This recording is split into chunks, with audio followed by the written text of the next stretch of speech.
When I pulled up to his house the next morning, I could tell Kyle had cracked. His skin had taken on a yellowish color and his voice was flat and void of emotion. "It's not over yet, Kyle," I said as he dropped into the seat next to me. "Yes, it is, Sam," he all but whispered. "No, I don't believe that. Kimber's dad is missing too, you know? Maybe it was him instead that was... Yeah, that was... I couldn't bring myself to say it. We're living in hell. Drisking, it's hell in our own reality." I couldn't disagree. The town I'd grown to love seemed so foreign to me now. Whitney hadn't been an outlier like I thought. Missing people were the norm here. And that would make Jimmy Prescott the king. He's Satan himself. As soon as the words left my mouth, Kyle punched the car door, awaking from his dead state with rageful vigor. I fucking hate Jimmy Prescott. Where is that motherfucker? You know, he's involved in all this, Sam. You know... Maybe partially, I said, staring out the window. His dad created the town that bred this shit, but I'm pretty sure the Prescotts are like just running drugs. You know, the powder. Yeah. And so what? He's recruiting people to be drug mules or something? Maybe, I agreed for Kyle's sake, though I didn't really believe it. The sound, the great beast machine of Borrasca gave off the distinct stench of death. And though I knew that physically that was impossible, it didn't change my mind about it. The air smelled different after the metallic whirring ended. We drove over to the 4th Street Gourmet Coffee and Bakery, and we went in to buy our usual provisions of Rockstar and Monster. As I paid for the 4 packs of cans, I saw Mira waiting for coffee at the end of the bar. I could tell immediately that she was in a good mood, something that I hadn't seen much of since I started working for her. It was probably a good time to tell her I was calling out of work for my 5th day in a row.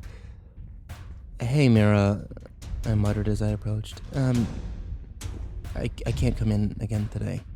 I got some really important... Sam! Oh my gosh, how are you? Okay, I guess. Good, she said brightly. Don't worry about coming in. I'll hold down the fort, and I'm sure I can call Emmeline in if I need help. But Sam, really, what have you been up to lately that's so important? My mind blanked.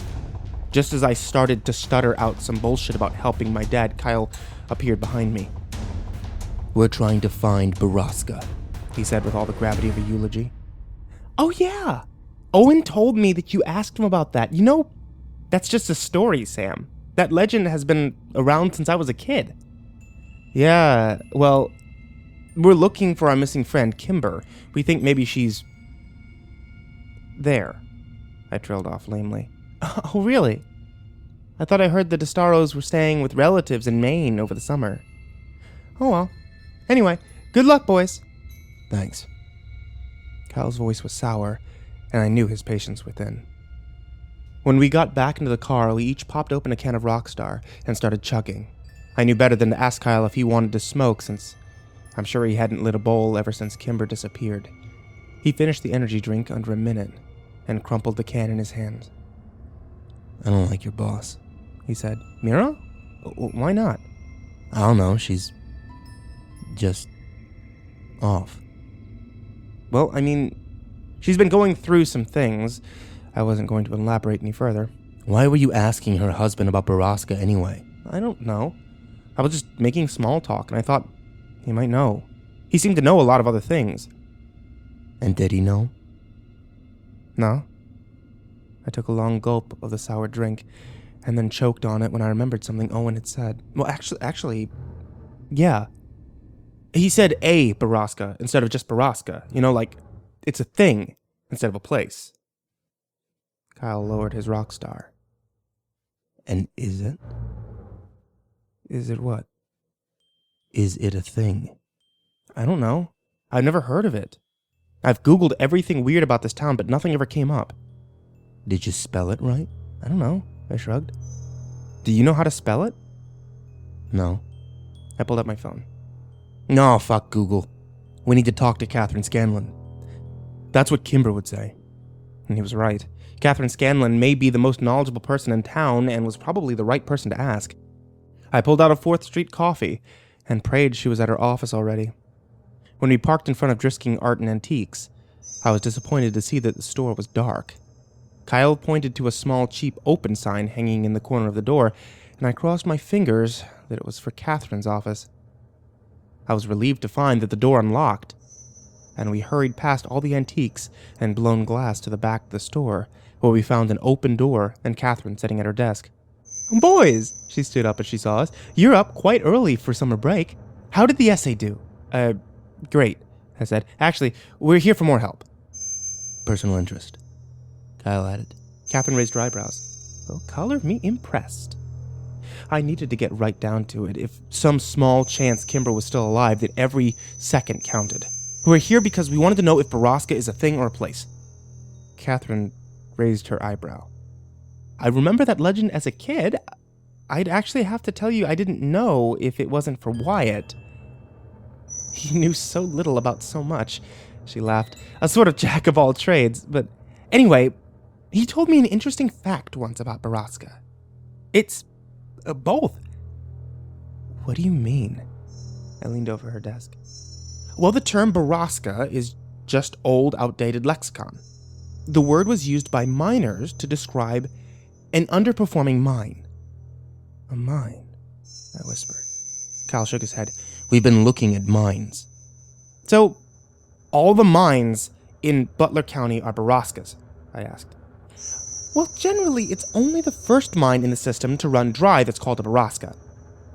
Do you know which mine ran dry first in our mining system? Kyle asked from where he stood near the door, repeatedly clenching and unclenching his fists. Not off the top of my head, she laughed. I can look, though. I think I have those records here somewhere. Kyle walked behind her desk and opened the drawer of loose files. This is an odd thing to be interested in for boys your age, but I'm guessing I should be glad you two are so eager to learn, especially over the summer. Yes, ma'am. Very eager, said Kyle. Is the Borrasca the first mine that ran out of ore, was that by chance the same one those kids disappeared in? The McCaseys? Oh, no, I don't think so. That particular mine was the Southwest mine and was very close to town. I think it was one of the last to close, actually. Here we go. This packet should have that information. Catherine spent far too long moving books around on the desk to make room for the stacks of papers that she had. Kyle and I paced around the room nervously, trying to appear casually interested, while the energy drinks started to course through our systems. Here we go. The first mine to close was the North Central Mine, which was... actually, one of the first to open. But where is it? Kyle walked over to the desk and braced his arms on it. Where is the mine? Catherine pulled over a different stack of papers and started to fumble through it. After the longest minute of my life, she made an aha sound and pulled out a large yellow piece of paper that had been folded into a standard A4 size. She unfolded it on the desk and leaned over to read the markings. I could see from where I was standing near the doorway that it was a map, and I knew we weren't leaving this office without it. Let's see... That mine was up far on the mountain, a little harder to get to, see? And she pointed to a small dot on the map that was at least 4 miles from where we'd been looking. Can we take this? We'll bring it back. Of course. I'm sure I have copies. Listen, if you boys are going exploring, I'm bringing my dad, I lied. Oh, excellent then. You guys have fun, she yelled at us as we rushed out of the building. We didn't stop to answer her. Fun was far from our minds. It's so far from where we've been looking, Kyle started. We need to get there now, and we need to get a gun. A gun? Where are we going to get a gun, Kyle? From your dad. He's not going to give us a gun, man. Fine. Then let's scout the place first, and then we'll come back with a gun. That doesn't seem like a good idea to me either, but what choice did we have? After studying the map for several minutes, we realized that the easiest way to access the mine was still through the West Rim Prescott ore trail. We parked at the trailhead and made the familiar hike down the marked trail and then up the beaten path, realizing that we'd have to travel past Ambercott Fort on the way, and I knew in my heart that we were going the right way. We were walking that same path that so many people before us had on their way to Borrasca. But what had they found there? We passed the treehouse, which was as silent as the morning. We walked into the woods further north than we had ever before, and soon we were flying blind, hiking in the general direction of the dot on the map, and hoping that we were still on course. Within an hour, I began regretting that we'd come without provisions, emotional and unprepared. By noon, we had been hiking for 4 hours, and it seemed to me that we were lost. I tempered the welling panic with thoughts of Kimber and Whitney, and the answers to the mystery that had absorbed my life for so many years. Kyle, for his part, said nothing and kept his eyes straight, and his mission his priority. And then, just as the sun teetered on the apex of the day, we saw an emptiness through the trees, and the hard lines of man-made buildings. Kyle quickened his step, and I rushed to keep up. When we finally broke the tree line, I choked on my own breath and fell back against a tree as I looked over the quiet encampment. A large wooden signpost that was almost as long as the entire clearing was still standing near the entrance of the mine. It had to be a century old, and though most of the lettering had rotten off over the years, from the remaining, I could guess that it had once said, Drisking, Underground, Mine. What was left, however, was SKINNDMIN.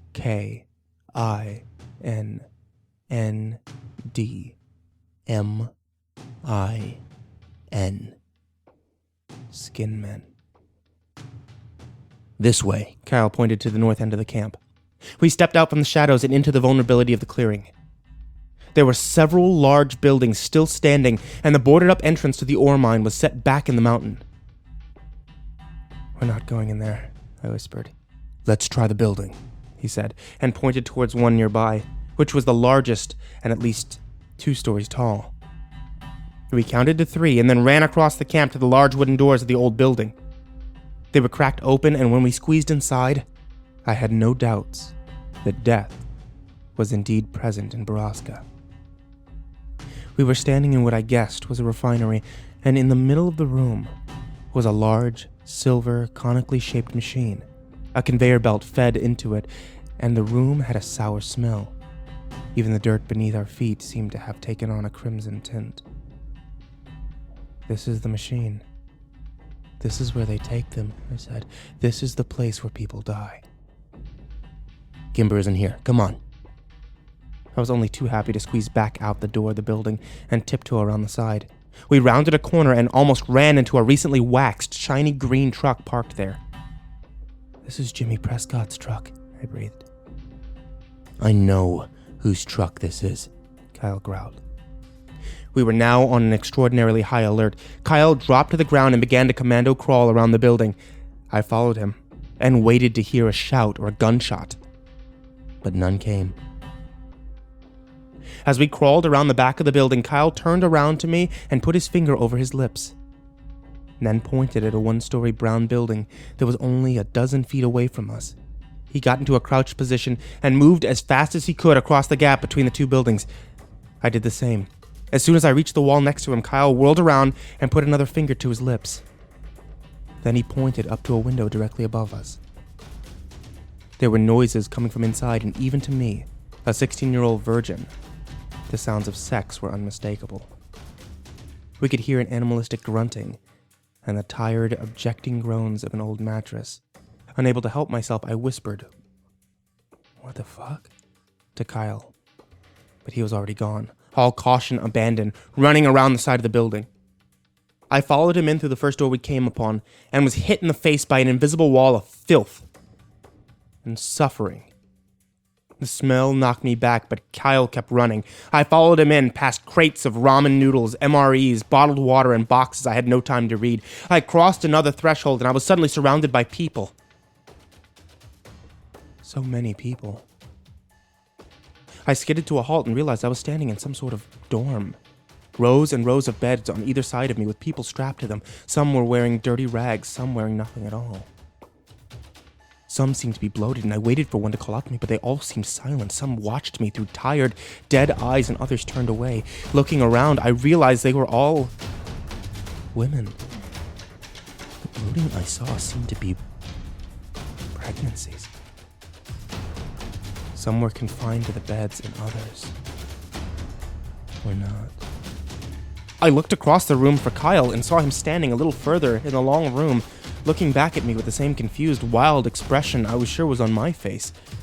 I saw the realization cross his and called out to him, but he was already running away. I lost him before I'd taken 5 steps to follow. I figured it was probably best to just keep running, spread out and look for Kimber. I didn't see her in the room, and I was sure she would have called out to us if she was. I looked around for another door and saw one cracked open on the left behind a row of beds. I stared straight at it as I made my way there, desperate to avoid the wretched, void eyes of the women around me. First we help Kimber, then we help the others. I will come back and help you all, I promise, as soon as I find Kimber. Without a thought, I pushed the door wide open as soon as I reached it and found the source of the noises that we were hearing. It was Jimmy. Something I had expected to see, but the scene before me was not. He was hunched over the bed of an almost unrecognizable, unresponsive Christy, treating her like an animal. She watched me through the slits of her dead eyes, but she didn't call out to me for help. I thought I saw a tear run down her cheek before she turned her face away from me, to face the wall on the other side.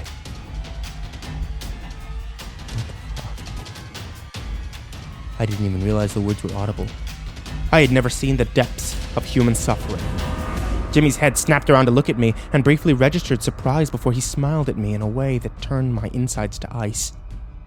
He didn't stop what he was doing, and I wanted nothing more than to run over to him and push him off of Christy, but to my utter shame, I couldn't force myself to come any further into the room. Sam! Sam!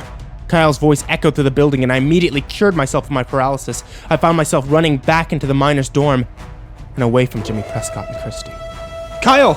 Back in here, please. I found Kimber. I followed his voice through the maze of beds and rooms, and a cacophony of voices began to follow me. Help us. Please. There were maybe only a handful of girls yelling at me, but it sounded thunderously loud as it filtered through my guilt. The weight of their misery dropped down upon me, and it almost pushed me into the ground. I'll get help. I'll help you, I promised them as I followed Kyle's voice, still screaming desperately from an adjacent room. I sprinted across another threshold and saw him, hunched down near a corner bed, helplessly yanking on a leather strap attached to it. I slammed into the bed and fell to my knees, trying to work out what he was doing and how I could help him. I tried not to look at the bed because I knew I couldn't see her like that. I couldn't bear it. If Kimber looked at me through the same accusing, empty eyes as Christy and the others had, I might lay down on the ground beneath her and curl into a ball. Go around to the other side and buckle the other 2 straps. Kyle had the high-pitched voice and wild, desperate eyes of a madman. I ran around to the other side and did as he said, with shaking, awkward hands. Oh, boys. Jimmy's voice rang out from somewhere in the building. I had just freed Kimber's ankle and was working on her wrist. She whimpered when she heard him and buried her face in my shoulder. Do you think you're hiding? I know where to find you. I know right where I put that girl. I'll fucking kill you, Prescott, you sick cunt. I'll fucking stomp all over your bones and bleed you out, you little motherfucker. Kyle had lost all reason and strategy. He was filled with rage instead of fear, and it scared me even more. I pulled Kimber's wrist from the final strap and yelled, "Go, now!" We pulled Kimber off the bed and quickly realized that her legs could barely support her. She was heavily sedated and breathing weakly. We braced her on either side and moved as quickly as we could through the nearest doorway away from Jimmy. We were in another dorm, though this one was filled with mostly empty beds. I could see sunlight shining through the door at the end of that long room, and we raced towards it as Kimber made little cries of pain. I didn't think my heart could break anymore, but I was wrong because in the next moment, it did. I almost dropped Kimber when I saw her staring at me. Her eyes were hollow and uninvested, and when I turned towards her, she looked away immediately, as if she couldn't stand the sight of me. Whitney, I said weakly. Sam, let's fucking go, Kyle screamed. I can't. I turned towards him, tears running down my hot cheeks, and Kyle saw her too. I can't stay, Kyle said, still moving towards the door. I have to get Kimber away from here, please. But he knew I wasn't going anywhere now. Good luck, bro, I said. And then we were both running in different directions. Whitney's hair was long, but it was thin, as was her face. Everything on her looked brittle except for her stomach, which bubbled out from her like an overblown balloon. She refused to look at me and flinched at my touch as I tried desperately to unbuckle her from the bed. I hadn't even finished the first buckle when I heard Jimmy walk up behind me. I didn't bother to look at him or stop trying to free my sister. I didn't know what else to do. I admire your girt, kid, Jimmy said, and then sat down on a bed behind me and continued to watch me, giving no objection to what I was doing. You probably think your friends got away, but there's no sense in false hope, is there? There's no sense in any of this. My voice sounded frail and it cracked over the last word. You're wrong about that, Jimmy sighed. But just so you know, I've got Cleary out there looking for them already. People making a lot of noise coming off this mountain. Trust me on that. Sheriff Cleary. I was desperate to keep him talking, anything to keep him from trying to stop me. Oh yeah. You know, he was supposed to retire from the business, but unlike the previous sheriff, he kept a few horses in the race. Horses? Nothing made sense. Yep.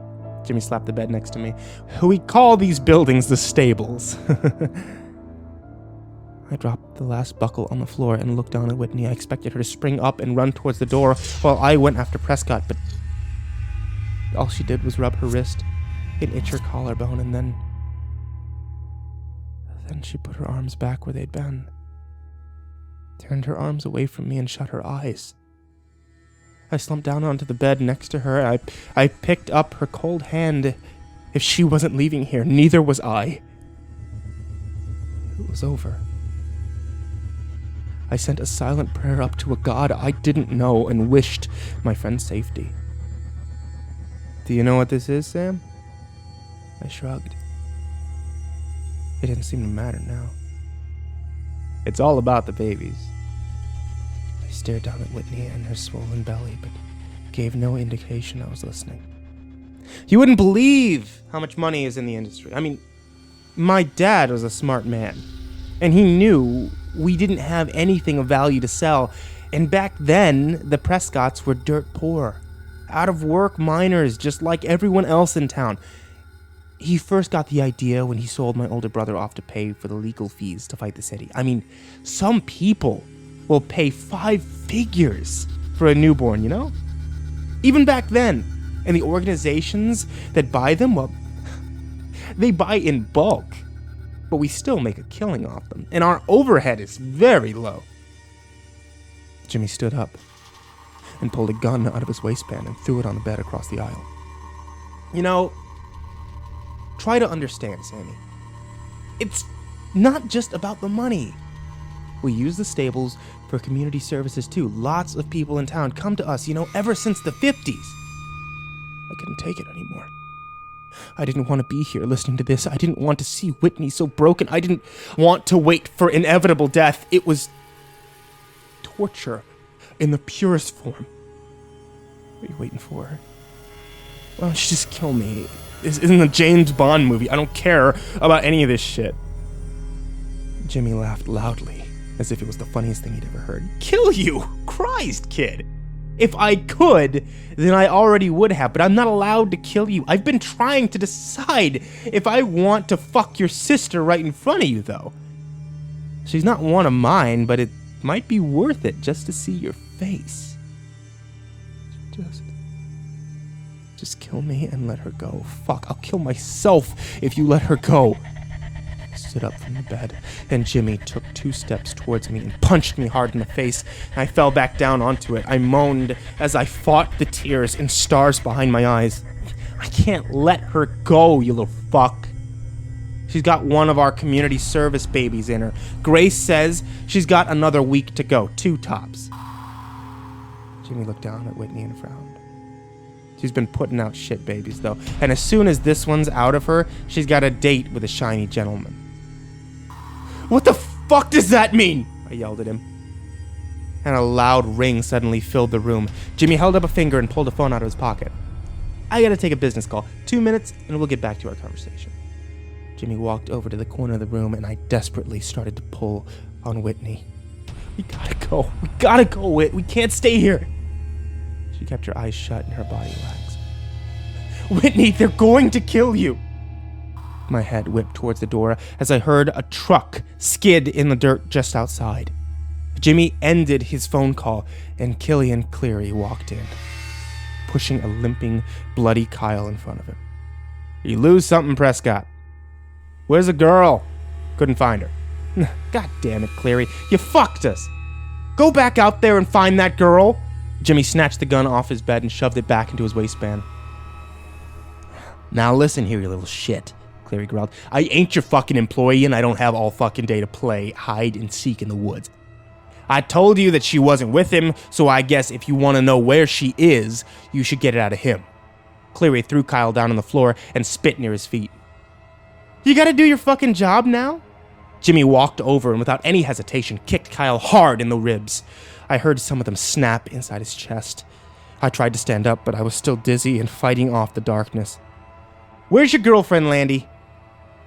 Prescott raised his boot, then stomped down hard on Kyle's ankle. He screamed in pain. I can do this all day, kid. Cleary sat down on the bed across the aisle and lit a cigarette, watching him passively.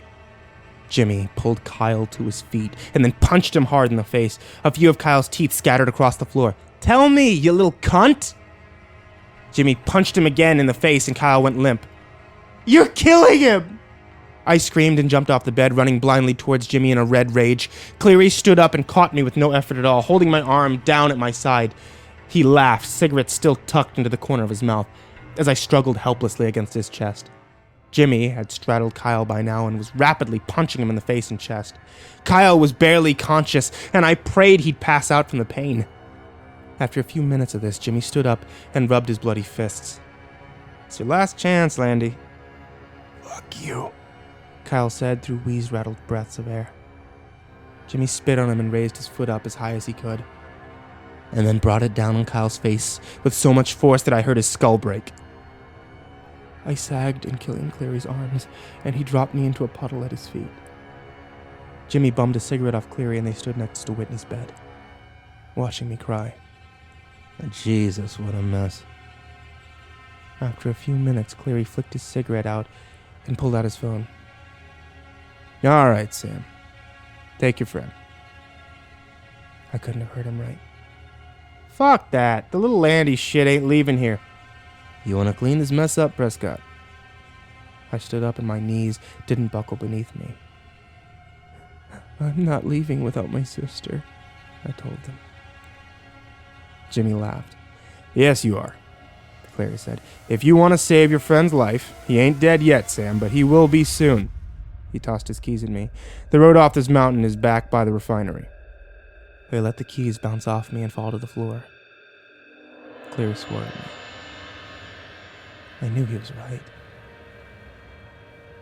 I was a coward, and I would leave my sister and all the others here just so I could get away and save Kyle's life.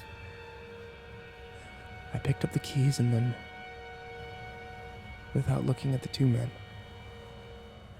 I picked up Kyle by his shoulders, and his head rolled back as if it was no longer attached to his spine.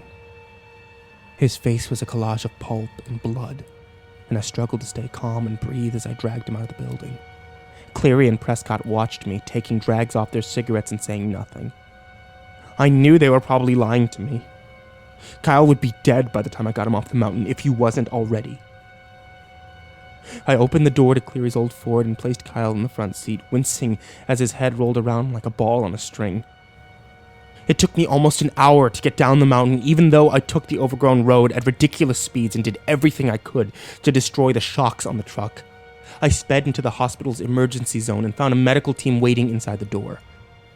It was clear that they'd gotten a call to expect me because they already had a crash cart with them and an IV ready to push into Kyle's wrist.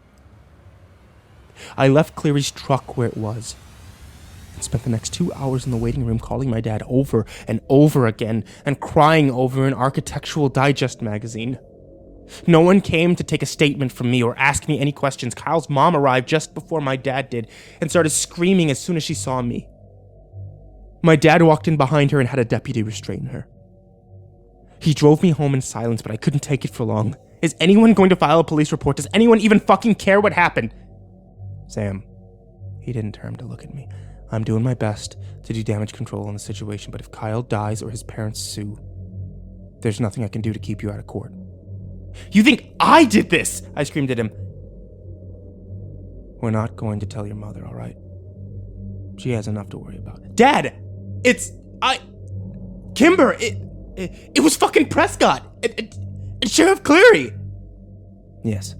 You arrived at the hospital in Killian's truck. We already talked to them both.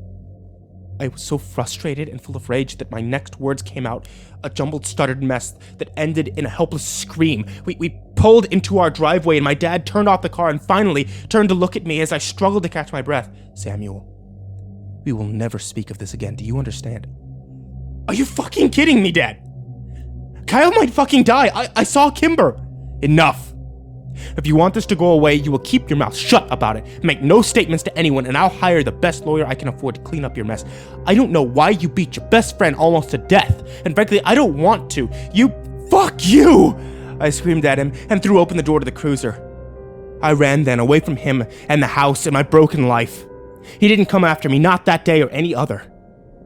Since everyone thought I was a violent thug, nobody let me stay with them and I called around. I eventually went to a motel far outside of town and drained the last of my savings from work, paying for the room. I went back to pick up my car from the trailhead, but it was gone and I hoped it was Kimber who had it and not a tow yard. I ran the paper every morning for some mention of Kyle's condition. I saw the Daily's birth announcement about 10 days later. They had just had a son that they named William. The whirling, twirling, shiny gentleman lit up the valley with its stench and song of death that night. It was the last I ever heard it. I stayed in Drisking long after the money had run out, and I was sleeping on the concrete behind the motel. I stayed until Kyle was released from the hospital, a mute, empty-eyed, soulless vegetable. I went to see him once, while only Parker was home, and threatened him until he let me inside the house. When I assured myself that the Kyle I knew was dead, and only his empty husk remained, I left his house and hitchhiked out of town. And after I spent 4 drunken, drug-fueled years in Chicago, I came home one day to find a letter waiting for me. It didn't have a return address, but it was postmarked California. I knew it was from her before I'd even picked it up. She'd written so many of my assignments for me that I knew Kimber's handwriting better than my own. Inside it was a letter. The letter. I read it only once, many years ago, until I sat down to transcribe it today. My Kimber, I know you aren't going to understand why we did the things we did. It was all born out of love. At least it started that way. You're everything to me, and you'll always be my daughter, do you understand? And I'm leaving this world because of what I've done to you, not because of what you are. I don't want you to be upset about what you are, because who you are is beautiful. My dearest. This town has done horrible things, and all of us who live here are guilty. Read this letter and leave this place. I need to tell you all of this. I need to start at the beginning. Somewhere along the way, decades ago, the majority population of Drisking became unable to bear children. Most people blame the town for letting the iron ore seep into our water during the collapsing of our mines. This is the same water table that still provides the town water today. They were never quite able to fix it. And ore is toxic, and exposure causes infertility. The town did and still does suffer greatly from this effect. And the Prescotts, they solved the problem that no one could solve. It was an ugly, crass solution, but most people were happy to look away when they were able to raise families again. You see, they took girls mostly women from other places, and they impregnated them and gave us their babies. And the town came under the care of Thomas Prescott when he started to sell some of the babies on the side for a profit to rich couples. And the sheriff, he helped them do this. But then an ugly rumor started that they were selling to human traffickers. And the Prescotts had to offer triple the price for girls. And in turn, we began to murmur. But we once again turned the other cheek when the city was suddenly flooded with money because of how well the traffickers paid. People had well-paying jobs again, and were proud to call Drisking home, so we said nothing, and those that did were taken to the mountain. Because that's where they do it. There's a place on the mountain where the women are taken. Kimber, drifters, runaways, and if their parents choose it, sometimes the girls in town are even sold back. They arrange to sell the girls, and they meet them at the tree halfway between our town and their baby mill. Sometimes kids play there now. I think you played there. The Prescotts and the sheriff are the ones who impregnate the girls, and the children are named after them. P children's for Prescott, K children for the sheriff. And when the women become too sick or too old to deliver prophet babies, they're sent through a giant machine that they use to refine ore. And their bodies are crushed and blood and skin stripped away, and what remains of them are their stolen children and the dust of their bones. And all that's left of their bodies is the powder that they spread over the mountain to hide their crime. I'm telling you this, Kimber, because you are one of those children. Most of your friends are one of those children. Please get out of Drisking before your father finds this letter. Run away and never come back and never speak of it to anyone. Their industry has deep roots now, and the traffickers have lofty connections. Don't tell anyone. Don't keep this letter. Don't look back. I love you. I'm sorry I have to leave you. We all have to answer for our sins, and I'm ready to burn in hell for mine. Love always and forever. Mom.